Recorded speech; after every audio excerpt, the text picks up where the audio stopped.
Böyük Səlcuq hökmdarı Sultan 1-ci Toğruldan fərqli olaraq Əmir Teymur. Sultan ifadəsini də nəzərə alaraq 1-ci Toğrulun 1040-1063-cü illərdə hakimiyyətdə olduğunu əvvəlcə qeyd edirik. Əmir Teymur isə 1370-ci ildə öz dövlətini yaratmışdır. İndi isə keçirik variantlara.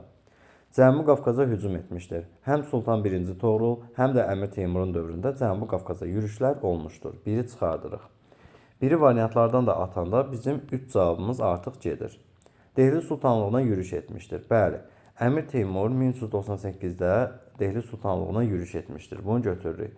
Lakin Dehli Sultanlığı 1206-da yarandığına görə bu Toğrulla eyni zamanlara belə düşmür. Yəni bu fərqli cəhətdir. 3-ə baxırıq.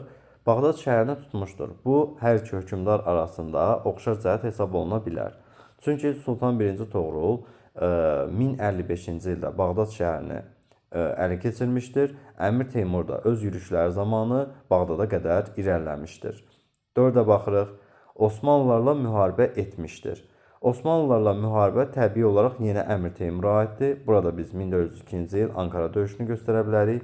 Və bu ifadə 1-ci Toğrula aid ola bilməz. Çünki onun dövründə hələ Osmanlı dövləti deyilən bir şey yox idi. Osmanlı dövləti 1302-ci ildə yaranıbdır. Şirvanşahlarla müttəfiq olmuşdur. Yenə Sultan 1-ci Toğrulda belə bir hadisə yoxdur. Bu daha çox 1-ci İbrahimin Əmir Teymurla olan yaxınlığından bəhs eləyir. Bizim düzgün cavabımız burada 2, 4, 5 olacaqdır.